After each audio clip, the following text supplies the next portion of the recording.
पाहिजे. मुख्यमंत्र्याला आम्ही खूप चांगलं म्हणतो, इथून पुढे म्हणणारे ते माझंही म्हणत होतो आणि आजही म्हणतो मी तर.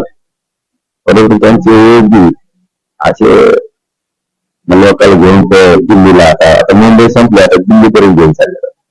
तिथली काय बनवून ते आणलं असं सातच्या बनवून काही मला बदनाम करण्यासाठी किंवा मराठ्याला बदनाम करण्यासाठी काहीतरी आणलं असणार ते. त्यांना जाणाऱ्याला बोलून उपयोग नाही, कारण हे षडयंत्र सरकारकडून आणताय ना, ते काय बोलीची बकरी करणार आहेत त्यांना. ते आम्हाला कालच माहिती मिळाली 2 दिवसापासून आम्ही चालू पण डिटेल मध्ये होईल. आज उद्या 2 दिवसात होईल. मग काय सरकार काय अरे चांगलं करायचे काम करा. काय काय स्वतःला शहाणा समजू. अरे बाळा चांगलं करायचं काम का, नागपूरच्या जवळ करतात, कुठल्या लोकांना जवळ करतात, समाजाला जवळ करा. माया मराठ्याला गोरगरिबाला काय मोठं तुम्ही समजतात. ठीक आहे, तुमचं तुम्हाला लक्षला मला त्याच्याकडे जास्त बोललं की माहिती मिळाली आणि ती खात्री जायची. खोटी नाही, काय नाही काय नाही काय नाही. विमानतळावर सगळे CCTV आहेत, आमचं सगळं ते करलंय, कोण कुठे करलंय, काय केलंय, आपण खोटं बोललो. मुख्यमंत्र्याला बदनाम करायचं काम दिसतं. षडयंत्राचा काय परिणाम माझ्यावर काय परिणाम होणार नाही, समाजावर काय होणार ते षडयंत्र नाही. तुम्हाला काही बनवलेला असून द्या, काही प्रेस द्यायचे सांगितलेलं असून द्या, काही सांगितलेलं असू द्या, मराठा बदनाम होईल असा समोरचा बी शक्यतो आमचाही कोणी असला महाराष्ट्राला तरी प्रयत्न करणार नाही. समाज जिथं बदनाम होईल ही शक्यतो आमचाही समोरचा करणार नाही. सरकारने म्हणजे सरकार म्हणण्यापासून मुख्यमंत्र्यांच्या विरुद्धने किती प्रयत्न केले तरी पण मुख्यमंत्र्याला पण बदनाम करायचं असेल त्याला त्याचबरोबर घेऊन फिरतो पण मी करतो. जाऊ दे ते विषय. समोर आल्यावर बघणार विषय समाज सुद्धा समाज तरी किती वेळ बसेल मग वेळोवेळी वगैरे असंच व्हायला लागलं. मागच्या आंदोलनाच्या वेळेस देवेंद्र फडणवीस साहेब हे षडयंत्राचं होते असं थेट आरोप करत केलेले होते. तर यावेळेस मुख्यमंत्र्यांची निकटवर्ती करताय, म्हणजे हे ज्या तुमच्या उपोषणाच्या वेळेस तुम्हाला खेळवण्याचा प्रयत्न सुरू आहे, त्यासाठी 100% खेळू. त्यावेळेस देवेंद्र फडणवीस साहेब सुद्धा माणूस आहेत असेल. मी बोलता दुसरीच गेलो, त्यांचा सुद्धा एक माणूस आहे, त्यांचा पण माणूस.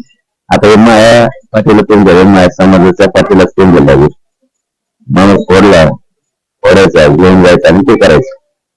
मग हे घडलेलं आता हे घडणारच नव्हतीच. आता वाचू येईल ना समोर. आता 10 दिवस समाजा समोर आलेच. आता ज्या दिवशी ते बसतील जे घेऊन जागा काय असेल त्यावेळेस कोणा लक्षात येईल की सरकारनं बनवून दिले सगळे दिल्लीला मुंबईला, आणि ते बनवून देऊन आता हे सुरू अजून लक्षात आलं आमच्या. म्हणून समाजाला सांगून टाकले थांबले तर ठीक. समाज काय नाही, पण समाज प्रत्येक दिवशी बदनाम करायला समाज तरी काय बसणार आहे. उपोषण स्थगित करावं असे त्यांनी आवाहन केलंय. आता या क्षणात तुमची भूमिका काय असेल, तुमची त्यांना सांगणं काय? नाही, मी शिंदे साहेबालाही सांगतो, मुख्यमंत्री शिंदे साहेबाला आणि गृहमंत्री फडणवीस साहेबांसुद्धा मी असं स्थगित करू शकत नाहीये. कारण डिटेलमध्ये काही गोष्टी नाही झाल्या पाहिजे की तुम्ही सगळ्या सोयीचा अंमलबजावणी लगेच करणारे किती दिवस लागणारे, देशात लगेच मागे घेणारे किती दिवस लागणारे, हैदराबाद लगेच घेणारे काय त्याला किती दिवस लागणारे, ते मला डिटेल आणि माझ्या समाजाला माहीत झाले. मराठा आणि हिंदी कसे कायदा पारित करायला आधार पाहिजे. मला आता 57 लाख म्हणजे आधार मिळालेला आहे. ज्याच्या त्या गोष्टी आहेत त्याच्या बघू द्या. सगळे स्वरांची अंमलबजावणी करताना आम्ही दिलेली व्याख्यात मला मान्य त्यावेळेस होईल. आताही मान्य तर मग ती घेतली का ह्या म्हणलं तर आम्ही तुम्हाला नुसती घेतली म्हणताय. मग तेही या सगळं क्लिअर झालं बस. स्थगित करायला आम्हाला कुठे अडचण नाही. आम्हाला आरक्षण पाहिजे, आम्हाला वाटतं नाही पाहिजे. आणि तुम्ही असंच केलेलं ना ते माझं शेवटचं एखादी उपोषण असणार. मी काय मोकळा नाही बार उपोषण करायला. मी डायरेक्ट विधानसभेच्या तयारीला लागेल आणि समाजाला लागेल. असंच खेळत राहिले मुख्यमंत्री आणि फडणवीस साहेब आम्हाला, शिंदे साहेब आणि फडणवीस साहेब, आम्ही त्यांच्या विश्वास ठेवलाय. म्हणजे माझ्या ठेवला होता. आता सुद्धा उपोषणात तयार झालं, पण उपोषण सुरू आहे एवढंच तुम्ही सांगावं.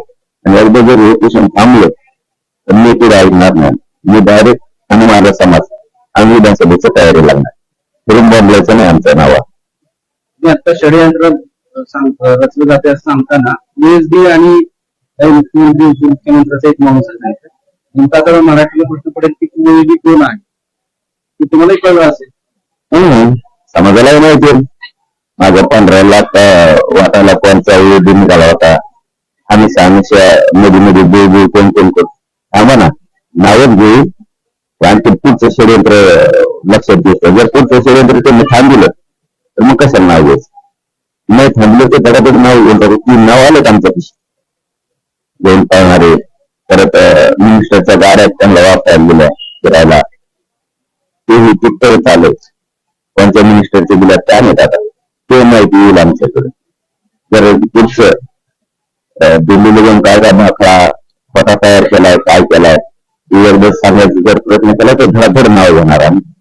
आणि ते इथे शांत बसले चांगली गोष्ट, नाही बसले तर आम्ही नाही. तुम्ही जे सांगितलं की सगळं ते टाइम बॉन्ड कार्यक्रम जे आहे सांगावा सरकारला,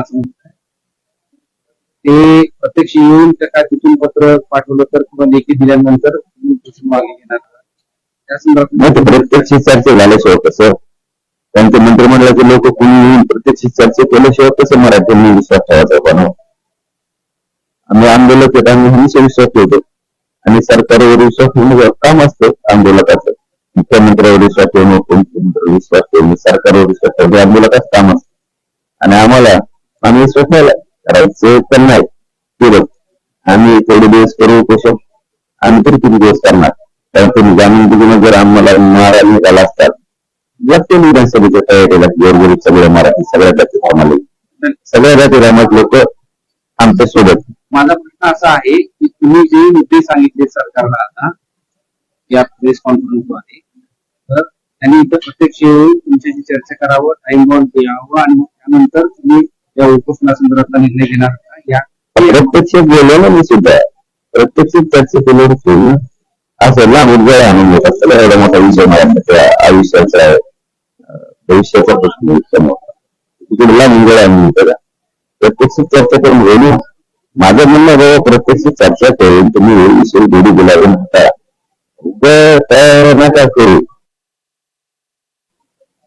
इकडे जाळ्यावर रचून करून तिकडे जाळ्यावर रचून करून षडयंत्र रचून करून गेला घेऊन इकडे दोन मुंबई दोन दिल्ली विमानाने षडयंत्र न करून तुम्हाला लय मागात पडत. मी बारबार सांगतो तुम्हाला लय मागात पडत. एक शेवटचा प्रश्न, आज जे मुद्दे देवेंद्र फडणवीस साहेबांनी सांगितलेले आहे त्यांच्यावर तुमचा विश्वास आहे का? बघा मी असं सगळ्याचा माणूस मला आणि माझ्या समाजाला आम्हाला पाहिजे आरक्षण जिथे कुणी द्या. आमचं असं धोरण आमच्या शिंदे साहेबांवरती आजही विश्वास आहे, सरकारवरती आजही विश्वास आहे. आम्ही मागेही सांगितलंय देवेंद्र फडणवीस काही शत्रू नाही येत आमचं मागे सांगितलंय आज थोडं सांगायला मी आता आम्ही नको सांगतो पण ते काय करतो मग त्यामुळे आपल्याला जमत जातीचं माया आणि आरक्षणाची बद्दल मी तपून घेत नाही आणि ऐकून घेत नाही. त्यामुळे हे सगळं बंद करायचं काय शत्रू आहे माझं आरक्षण देत मराठी सगळं मदत केली त्याला सगळ्या आमचा सगळ्यावरच विश्वास नाही. आम्हाला आरक्षण द्या. आम्ही काय सांगितलं पहिल्यापासून म्हणून द्या आम्हाला आरक्षण पाहिजे. मराठी त्याला डोकर घेऊन आमचे हे म्हणून नाटक मी ऐकून घेणार नाही आणि मराठ्यावर होणारा अन्याय मी सहन करून घेऊ शकत नाही. धन्यवाद.